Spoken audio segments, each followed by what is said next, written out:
Evangelho segundo escreveu João, capítulo de número 15. Vamos ler a partir do versículo 1.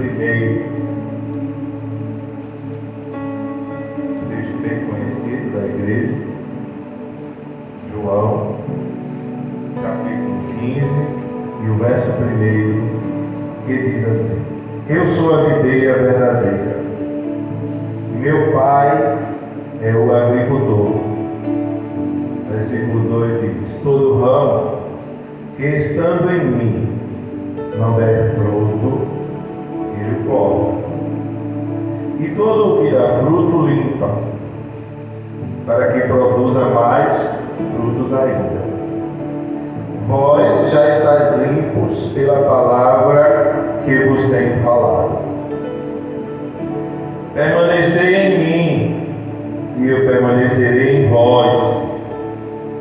Como não pode o ramo produzir fruto de si mesmo, se não permanecer na videira, assim nem vós o podeis dar, se não permanecerdes em mim.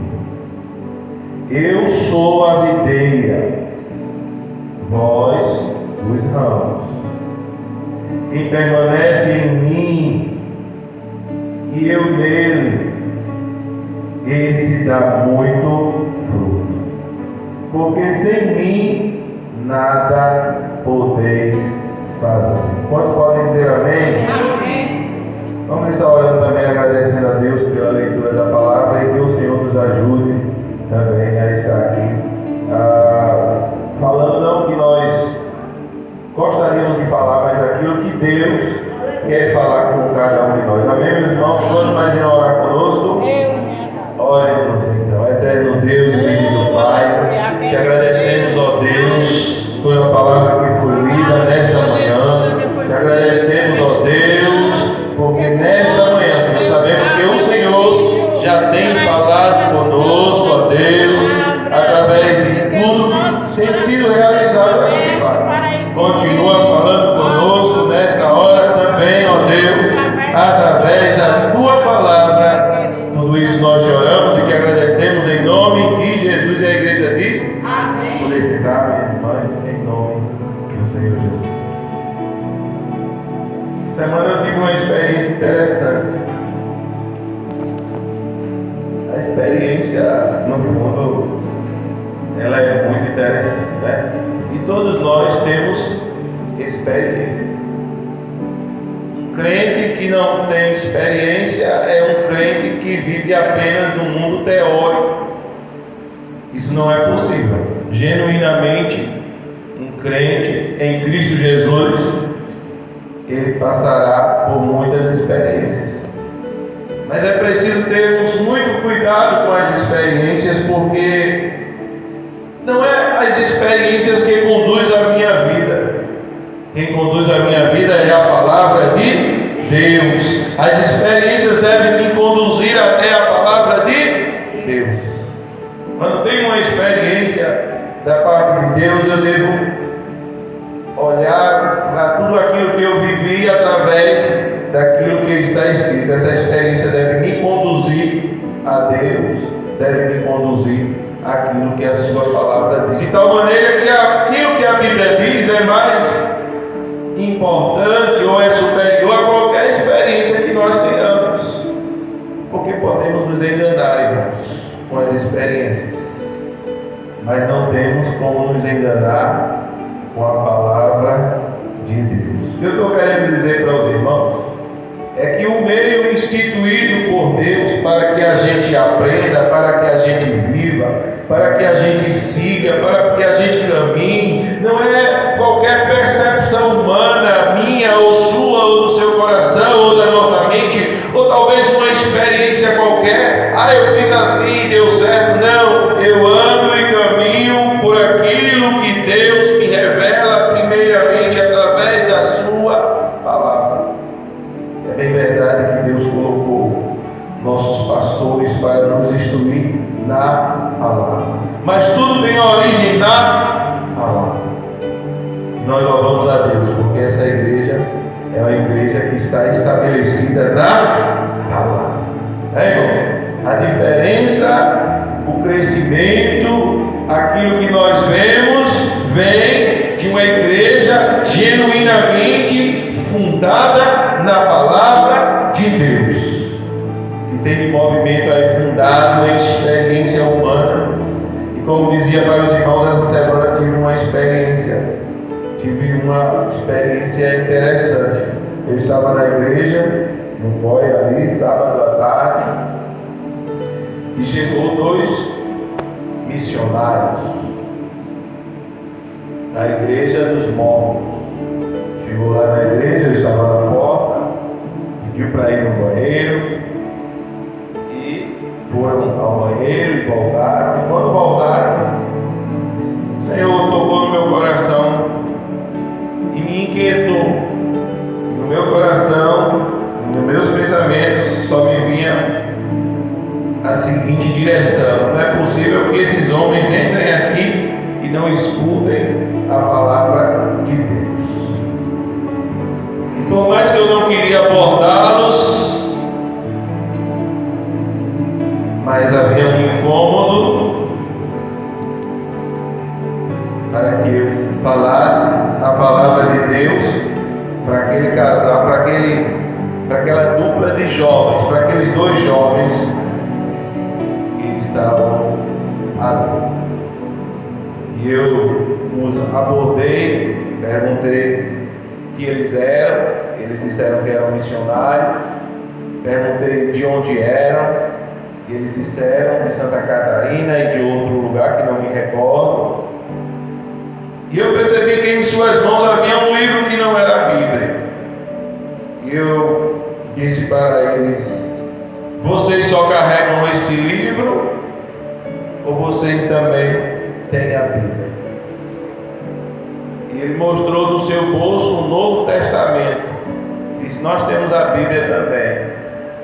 E quando ele mostrou o Novo Testamento, eu disse: isso não é a Bíblia, isso é um Novo Testamento. A Bíblia toda é composta pelo Antigo e pelo Novo Testamento. E aí ele abriu uma bolsa que carregava e pegou uma Bíblia pequena. E quando ele pegou aquela Bíblia, eu disse para ele: você já leu o livro que carrega em suas mãos? Ele disse: já. E eu perguntei para o outro, ele disse 2 vezes. E eu imediatamente perguntei: e a Bíblia, você já leu? E ele disse: não, toda a Bíblia eu não li. E aí eu disse para ele: a sua prioridade não é a palavra de Deus. Você diz que acredita na palavra de Deus, mas a sua prioridade não é a palavra de Deus. E em meio a toda aquela conversa que nós tivemos ali, apresentando para ele Jesus e o Evangelho, em um dado momento aquele moço, ele disse, quando não tinha mais argumentos, ele disse: mas eu tive uma revelação pelo Espírito Santo que este livro é a palavra de Deus. Que dizer para alguém que disse que teve uma revelação, que ainda usando o nome de Deus, dizendo pelo Espírito de Deus, que este livro também é palavra de Deus? E eu disse para aquele moço: não é assim que funciona. Você está equivocado. Não são as experiências que nos mostram que a Bíblia é verdadeira, não. É a Bíblia que nos mostra se a experiência é ou não verdadeira. E comecei a pregar e mostrar para ele. Disse: abre a sua Bíblia, agora abre essa Bíblia que você está em suas mãos, em Gálatas, no capítulo 1 e no versículo 6, que diz assim: ainda que um anjo desça do céu pregando outro evangelho, seja anatema, seja maldito. E eu disse para aquele moço: olha o que a palavra de Deus nos diz: ainda que um anjo desça do céu, pregando outro evangelho diferente deste que está aqui na Bíblia, na palavra de Deus, seja maldito. Eu disse para aquele moço: eu não sei a origem da sua experiência, mas eu sei uma coisa: este livro não é palavra de Deus. E aí eu finalizei dizendo para ele: deixa eu só te fazer uma reflexão para que você entenda que as experiências não estão acima da palavra de Deus. E aí eu perguntei para ele quanto tempo há que a sua religião foi fundada, e ele disse com muito orgulho: 600 anos antes de Cristo.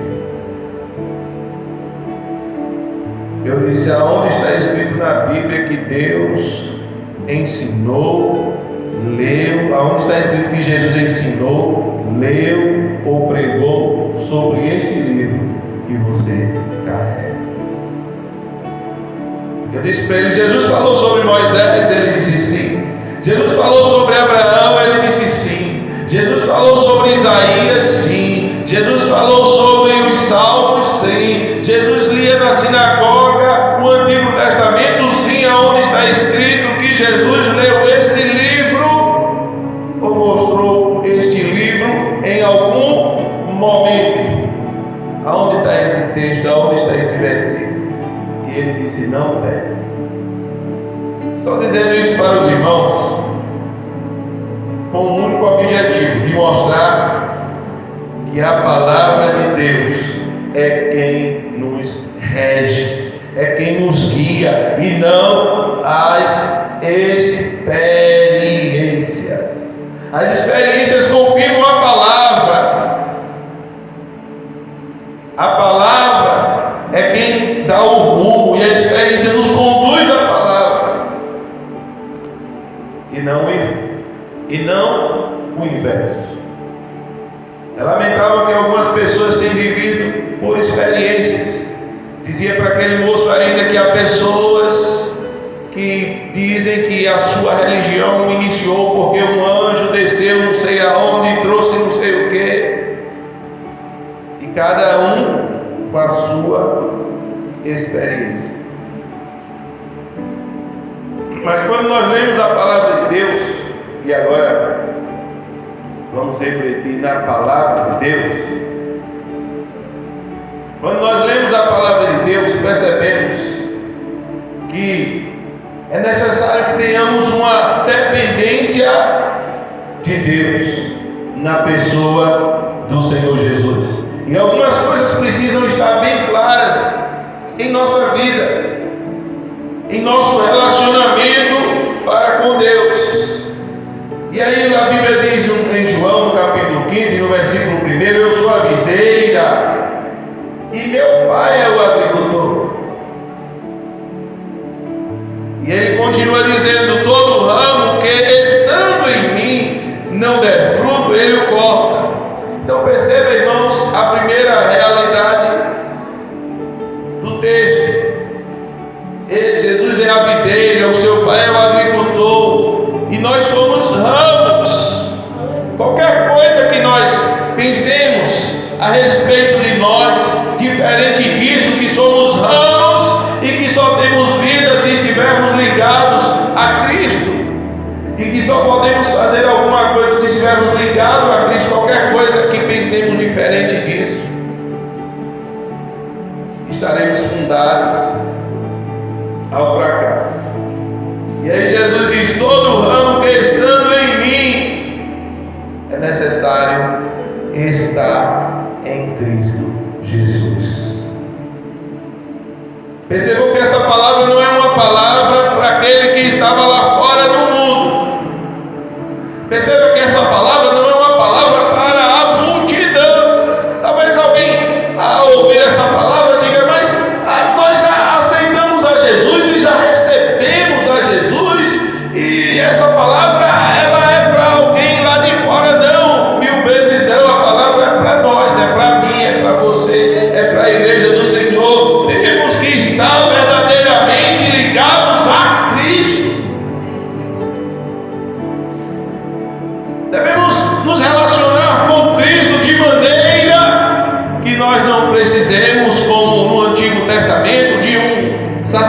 sacerdote que orava em meu favor, porque eu não podia ter um relacionamento direto com Deus. Precisava-se de um sacerdote que entrasse no templo e oferecesse um sacrifício pelos meus pecados. Não, isso foi em outra aliança. Na nova aliança estamos ligados diretamente a Deus através de Cristo. O texto é bem claro, irmãos. Todo ramo que estando em mim. No Antigo Testamento alguém precisava entrar no templo.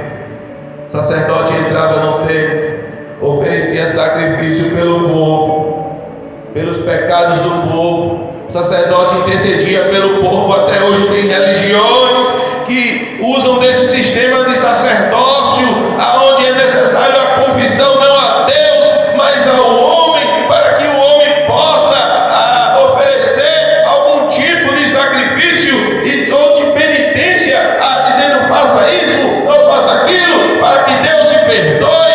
Não é isso que a Bíblia nos ensina. Antes a Bíblia diz: todo ramo que estando em mim. Ou seja, precisamos estar ligados a Deus através de Cristo. E isso é possível porque a Bíblia diz que o véu rasgou-se de alto a baixo. O véu já rasgou. Podemos orar a Deus, podemos buscar a Deus, devemos estar em Deus, devemos ter comunhão com Deus, devemos ouvir a sua voz, devemos ser dirigidos por Jesus.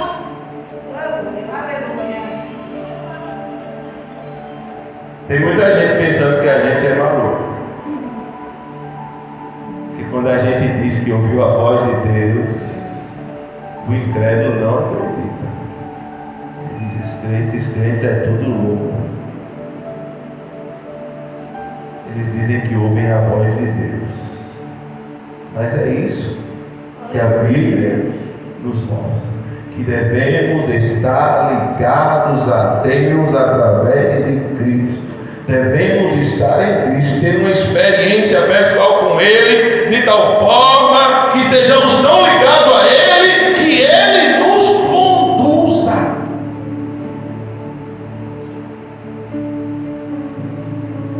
Sabe por que nós erramos muito, irmãos? Por causa da dependência que passamos a não ter mais de Jesus. Quando a criança é muito pequena, as irmãs sabem melhor que eu. Quando ela começa a caminhar, dar os primeiros passos, para se equilibrar, geralmente ela levanta as suas mãos. Ela vai caminhando e há uma necessidade de levantar as mãos. Mas quando ela cresce um pouquinho, que já está caminhando, ela já não levanta mais as mãos, ela não precisa mais se equilibrar, ela já anda sem levantar as mãos. Na nossa caminhada cristã, irmãos, quando por vezes nós iniciamos, somos como uma criança que para poder caminhar tem que levantar as mãos. Mas quando nós já achamos que aprendemos o suficiente, nós já não levantamos as mãos. E o problema de nossa vida muitas vezes se chama independência. Temos que aprender a caminhar de mãos para o alto, dizendo: Senhor, me conduz na minha caminhada, me ajuda nas minhas decisões. Pode parecer a decisão mais óbvia, mas quando eu coloco diante de Deus, é certo, irmãos, que Ele irá trazer a resposta. Às vezes a decisão correta não é a mais óbvia. Deus poderia caminhar, trazer o povo e levar o povo em 40 dias. Era uma caminhada de 40 dias, aonde o povo estava até Canaã. Mas Deus escolheu um caminho, diz a Bíblia, lá em Deuteronômio capítulo 8, que Deus escolheu um caminho diferente para conduzir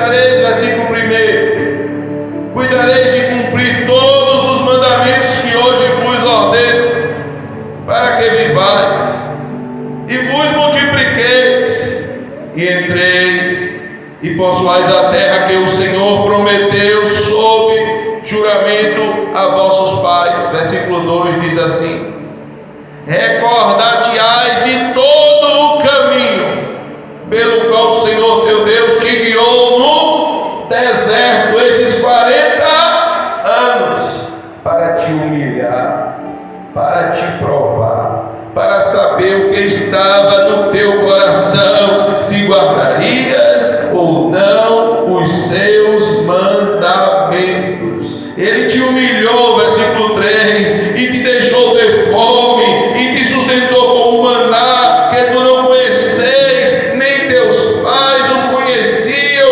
para te dar a entender que não só de pão viverá o homem, mas de tudo o que procede da boca do Senhor viverá o homem.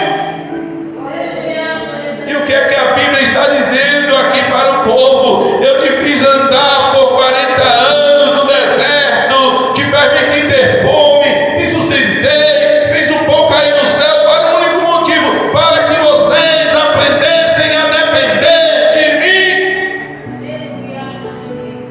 Porque nem só de pão viverá o homem, nem só da realidade material viverá o homem, nem só do discernimento viverá o homem, não só da intelectualidade viverá o homem, não só da tua percepção você viverá, não, mas de toda a palavra que sai da boca de Deus. Você pode ser a pessoa mais preparada, mais inteligente, você pode conhecer, você pode ter formação, mas no reino de Deus não é disso que você viverá, mas da palavra que sai da boca de Deus. Disso você deve viver. E como se chama isso, irmãos? Dependência. O que nós mais precisamos hoje, irmãos, é sermos dependentes de Deus. Às vezes nós procuramos a culpa no outro. Ah, não deu certo porque fulano atrapalhou. Por vezes nós vivemos isso, ou percebemos que alguém está vivendo isso, e de repente alguém diz: ah, mas não deu certo por causa disso, ou por causa daquilo, ou por causa daquilo outro. Mas dificilmente alguém consegue perceber que não dependeu de Deus durante a sua caminhada. Ah, irmãos, como o testemunho dos homens passados são fortes. Pessoas que aprenderam a depender de Deus e que tiveram direções que até hoje por si mesmo, essas direções falam. Eu vi o nosso pastor falando quando um determinado obreiro, que não lembro exatamente quem era, um pastor, um obreiro que foi enviado ao campo, não lembro o nome. O nosso pastor dizia que, chegando naquele lugar, naquela cidade, ninguém queria abrir as portas para que o trabalho fosse realizado. Ninguém queria. Naquela cidade ninguém gostava de crente. Aí o pastor conta que aquele obreiro, debaixo da direção de Deus, debaixo de uma dependência de Deus, debaixo de oração, o pastor conta que aquele obreiro descobriu que tinha alguém ali naquela cidade que não se entendia, que não se dava bem com uma pessoa que era dono da maioria dos salões, das imobiliárias, dos aluguéis ali. Ali tinha alguém que tinha muitos aluguéis, muitos imóveis, e não gostava de crente. Mas ali também tinha uma pessoa que não se entendia com essa pessoa, e ele tinha um comércio, e E aquele obreiro, debaixo da direção, ao saber disso, foi até aquele homem e falou da sua necessidade, que não conseguia encontrar nenhum lugar para abrir a obra naquela região. E aquele homem perguntou: por que você não consegue? Ele disse: porque fulano é dono dos comércios tudinho e ele não aluga, porque ele não gosta de crer. Como aquele homem não gostava muito daquele outro, não, então seu problema está resolvido, porque eu vou alugar para você e ceder o local para aquele homem. E o que é isso, irmão Marcos? É dependência de Deus. É dependência de Deus. É agir como uma criança que levanta as suas mãos para o alto e diz: Senhor, eu só consigo caminhar com a tua ajuda. Todo ramo que estando em mim não der fruto, ele o corta. Porque o ramo, irmãos, que está em Jesus e não dá fruto, verdadeiramente não nasceu de novo. Conheceu o Evangelho, conheceu a Jesus, viveu a realidade espiritual como Nicodemos, que viu a Jesus frente a frente, mas Jesus disse para Nicodemos: você precisa nascer de novo. Porque o crente que uma vez nasceu de novo, foi transformado e está em Jesus, ele dá fruto. O fruto, irmãos, é uma consequência da nossa salvação e não causa. É por isso, irmãos, que algumas religiões no nosso meio cristão é tido como não verdadeiro, porque ela prega um evangelho diferente desse que está escrito. Ninguém é salvo pelas obras. A gente é salvo pela obra de Jesus Cristo na cruz do Calvário. Mas também ninguém será salvo sem praticar as boas obras. Como assim? Eu não sou salvo porque pratiquei boa obra, mas eu fui salvo para praticar as boas obras. É um fruto da minha salvação. Quando a Bíblia diz: todo ramo que estando em mim não der fruto será cortado, é como se a palavra de Deus estivesse dizendo: se aproximou de mim, esteve perto de mim, mas não nasceu de novo. É uma situação difícil, irmãos.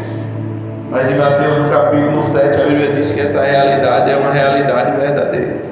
Porque em Mateus no capítulo 7, o versículo 21, a Bíblia vai dizer o seguinte para nós: nem todo aquele que me diz Senhor, Senhor, entrará no reino de Deus, mas aquele que faz a vontade de meu Pai que está no céu, este entrará no reino. E Jesus ainda diz: mas muitos me dirão, não é poucos não, viu, irmãos? Muitos me dirão naquele dia: Senhor, Senhor, nós não profetizamos em teu nome, e em teu nome nós não curamos, e em teu nome nós não fizemos maravilha. E Jesus vos dirá abertamente: apartai-vos de mim, vós que praticais a iniquidade, eu nunca vos conheci.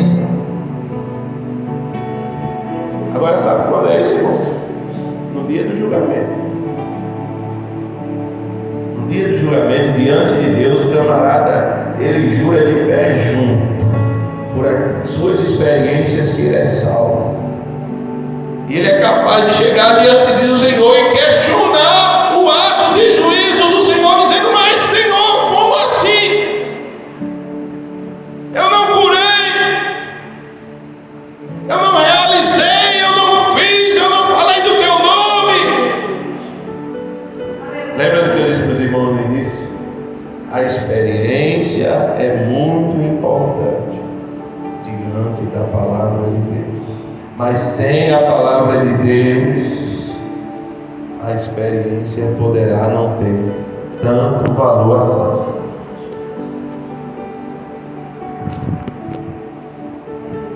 E o texto vai dizer: e todo o que dá fruto, limpa, para que produza mais fruto ainda. Temos que ter cuidado para não confundir o ramo que é cortado, que é rejeitado, com o ramo que está sendo podado. Às vezes a gente confunde o ramo que está sendo cortado, rejeitado, com o ramo que está sendo podado, porque a Bíblia vai dizer: aquele que dá fruto, e todo o que dá fruto, limpa, para que produza mais fruto ainda. Tem um ramo que é podado. Os irmãos lembram do apóstolo Pedro? O apóstolo Pedro era um ramo que precisava ser podado, como cada um de nós precisamos melhorar. Um dia que alguém chegar assim e dizer para você: conheci há 10 anos o senhor, a senhora, homem de Deus, mulher de Deus, e é do mesmo jeito, diga: Deus tenha misericórdia de mim, porque eu não posso ser, irmãos, do mesmo jeito que era 10 anos atrás. Eu tenho que melhorar um pouco, eu tenho que progredir um pouco, eu tenho que me aproximar de Deus mais um pouco. Mas também não se entristeça se alguém dizer assim: irmão, irmã, me conheci há 10 anos atrás, a senhora era uma bênção, mas agora eu vejo que Deus tem feito uma grande obra. Glorifique a Deus, porque você progrediu na sua fé. Todo ramo que dá fruto, diz a Bíblia aqui, o nosso Pai, Ele poda mais ainda este ramo. Para quê? Para que Ele dê mais fruto ainda. Ele prepara melhor, Ele capacita melhor, Ele derrama das suas virtudes, dos seus dons, para que aquele ramo seja um ramo mais preparado e capacitado por Deus. E aí o texto vai dizer: vós já estáis limpos pela palavra que vos tenho falado. É o que diz para os irmãos. O segredo, irmãos, está na palavra. Vós já estáis limpos pela palavra que vos tenho falado. Ou seja, Deus nos molda através da sua palavra. Através da sua palavra Ele nos molda, Ele nos molda, Ele nos conduz, Ele nos guia, Ele nos transforma. É através da sua palavra. O versículo 3 está ligado ao versículo 2, quando o versículo 2 diz: para que todo o que dá fruto limpa, para que produza mais fruto ainda. O versículo 3 diz: mas vós já estáis limpos pela palavra que eu vos tenho falado. Ou seja, a palavra nos molda, a palavra nos molda, a palavra nos conduz. A palavra de Deus é viva, a palavra de Deus é eficaz, a palavra de Deus não volta vazia, cumpre o propósito definido por Deus para a minha vida. Mas eu tenho que ser limpo pela palavra de Deus. É a palavra de Deus que me ilumina, luz para os meus pés. É a tua palavra, Senhor. É a palavra de Deus que me guia. É a palavra de Deus que me ilumina. É a palavra de Deus que me conduz. Eu tenho que aprender a ser limpo, a ser moldado pela palavra de Deus.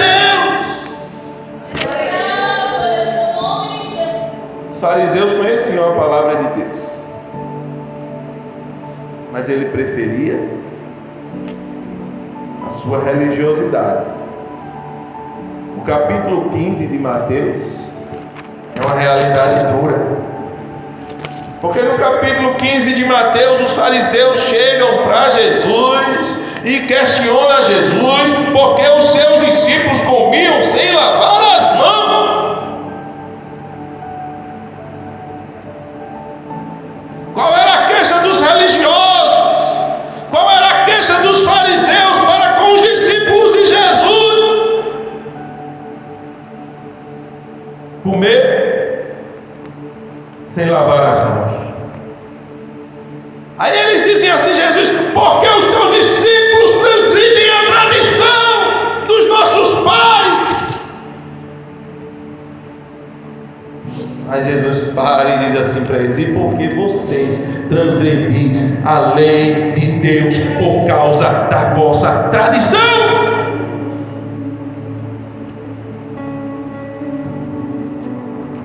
E aí Jesus apresenta que eles não honravam nem o seu pai, nem a sua mãe, que é o primeiro mandamento com promessa. Aqueles religiosos irmãos preferiam seguir a sua religiosidade do que dar ouvido à palavra de Deus, mesmo conhecendo. E por vezes a gente pensa que isso não acontece com a gente. Mas acontece. E a Bíblia está cheia de exemplos de pessoas que se enveredaram por este caminho. Irmão Marcos deu um exemplo os irmãos lembram do profeta Jonas? No capítulo 4 e no versículo 2 de Jonas, vamos ler? Deixa eu marcar em Mateus. Já está concluindo, já até 2h40, temos 10 minutos aqui ainda. Jonas, quem achar pode ler, Jonas 4:2.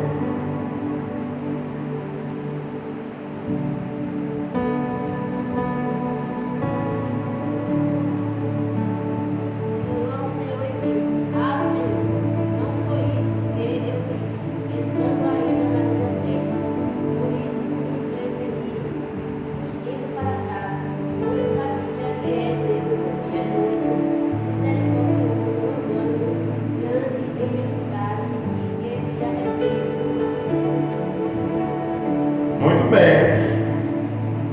Palavras do próprio profeta. E o que é que Jonas diz? Não foi isso, Senhor, que eu falei? Estando ainda na minha terra, que o Senhor é Deus misericordioso, que o Senhor é Deus bom, que o Senhor se arrepende do mal que intentou fazer. Por isso que eu fugi. Qual é a confissão de Jonas? Olha, Senhor, eu fugi para Tarsis, eu fui para Jope, eu fugi e depois em Jope peguei uma passagem para Tarsis. Eu fugi porque eu sabia que o Senhor é misericordioso, e se eu pregasse lá para os ninivitas, o Senhor poderia perdoar eles. Por isso que eu fugi. Então perceba a gravidade. Jonas sabia qual era a vontade de Deus. Mas Jonas também tinha a sua vontade. E entre a vontade de Deus e a minha vontade, por vezes nós preferimos a nossa vontade. Jonas sabia qual era a vontade de Deus. Jonas sabia qual era o desejo de Deus. Jonas era consciente, sabia que se pregasse para os ninivitas, Deus poderia conceder o perdão. Mas a vontade de Jonas e o desejo de Jonas era que Deus destruísse aos ninivitas. É grave, irmão.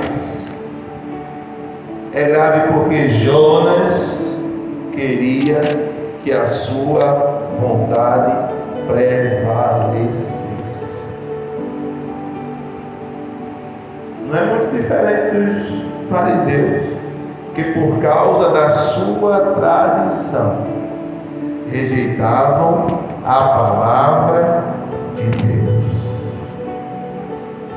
É tão grave isso, irmãos, que a Bíblia diz que muitos dos religiosos ouviram Jesus e creram em Jesus, mas por causa da sua posição na sinagoga, não receberam a Jesus. E Jesus, e o evangelista João conclui dizendo: porque amavam mais a glória dos homens do que a glória de Deus.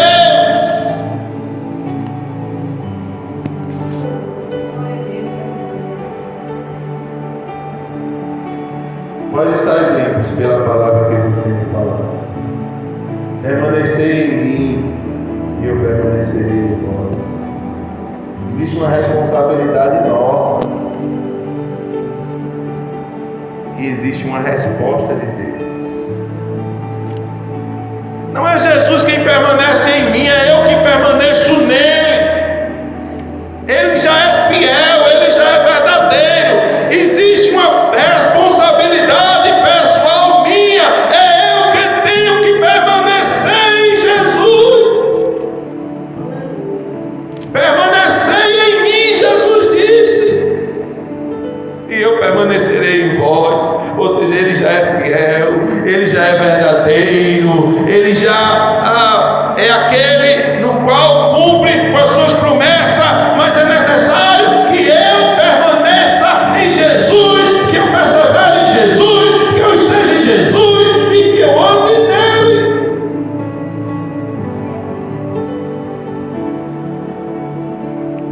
E andar em Jesus por vezes irá custar caro.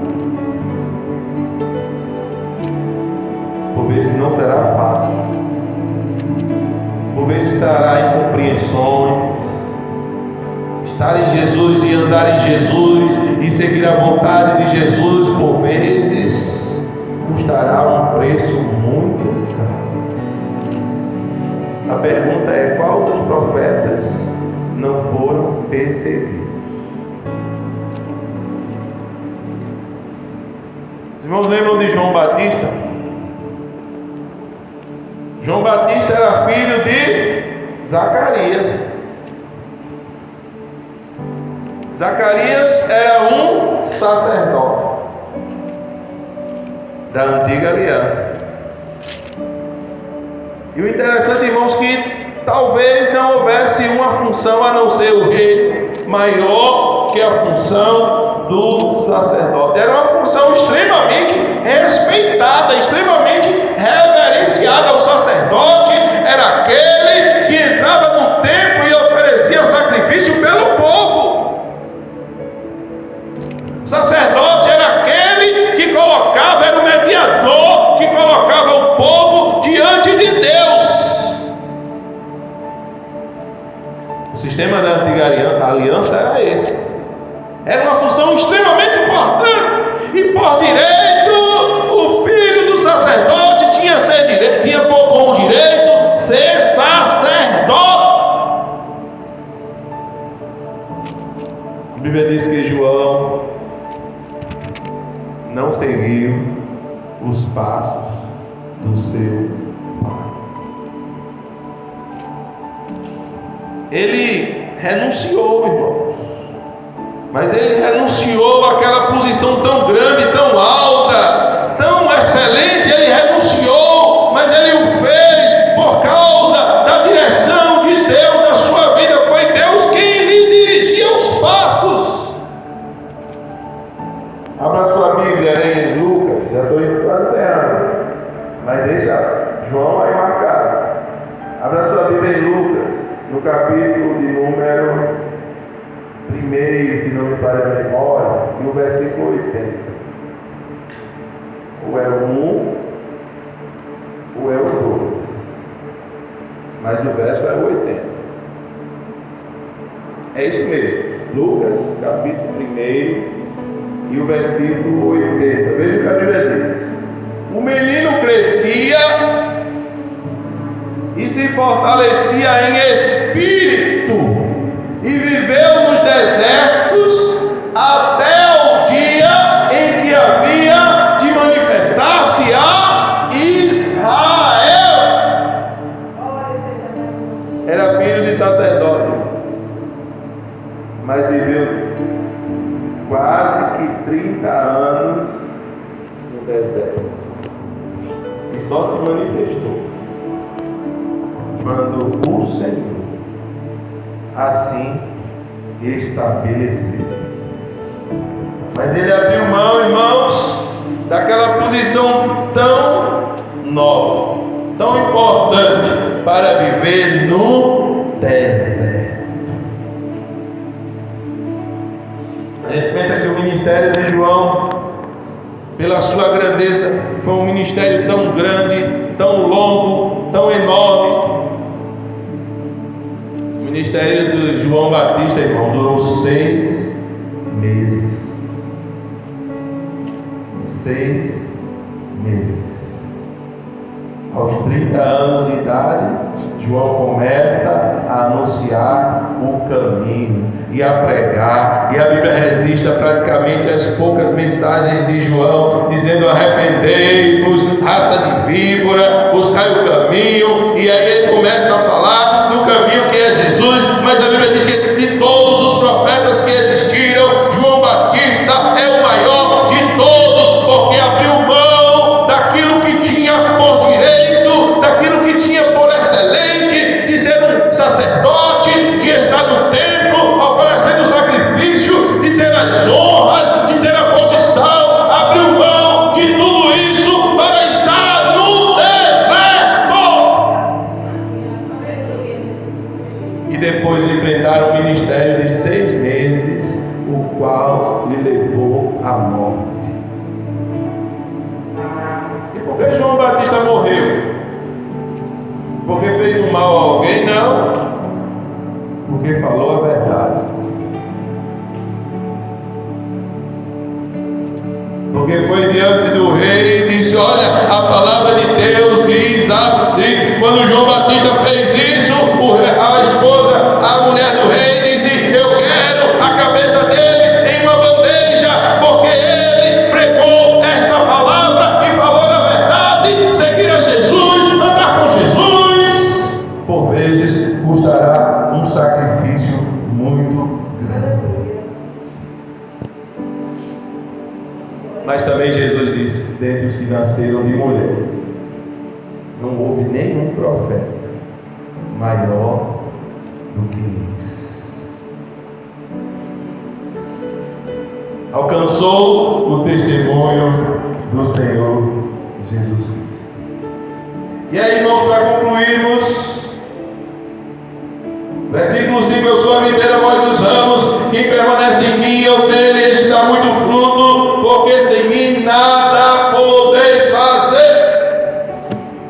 E é essa parte final, irmão: sem mim nada podeis fazer, que precisamos levar mais a sério. Nossa independência, irmãos, tem sido algo muito grande.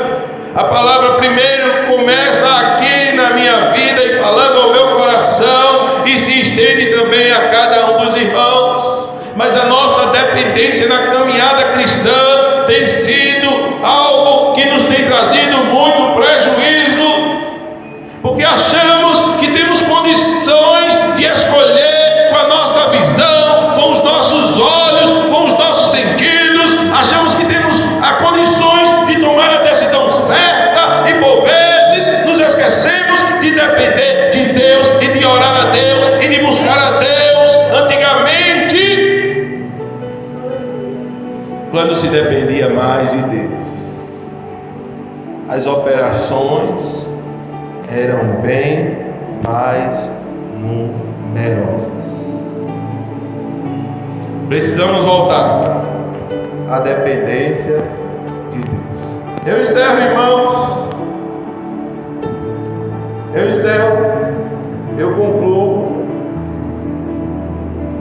me lembrando de uma história de um fazendeiro que estava passando por uma seca, já desesperado, sem saber o que fazer. Tinha ainda um pouco de água lá no riacho. Não chovia, mas tinha ainda um pouco de água. No desespero, aquele homem pegou um balde com alguns trabalhadores e começou a pegar água no balde e levar, colocar na plantação. Ele passou a semana toda trabalhando. Conseguiu colocar um pouco de água em cada parte da plantação, um pouco, quase que nada. depois de uma semana de trabalho duro, aquele homem quebrado, moído, depois de uma semana, de repente, a sua esposa acorda por volta de 5 horas da manhã. Quando ela acorda, procura o seu esposo, não encontra o esposo na cama, sai procurando. De repente, ela percebe que está chovendo muito lá fora. De repente, ela percebe que a porta está um pouco aberta. E ela vai ver, e quando ela vai ver, ela vê o seu marido na chuva, todo molhado, olhando para cima. E de repente ela pensou e disse: meu esposo perdeu o juízo. E ela disse: meu filho, o que você está fazendo aí na chuva? E ele respondeu-lhe lá: eu estou contemplando. E ela: contemplando o que, homem de Deus? Vem para dentro, sai da chuva, você vai adoecer. E ele começa a entrar, e ele começa a dizer: eu estava contemplando, eu estava contemplando. Ela: contemplando o que, homem de Deus, pelo amor de Deus? E ele diz: eu estava contemplando aquilo que eu faço tão mal feito, com tanta dificuldade. Deus em um único instante faz de maneira excepcional.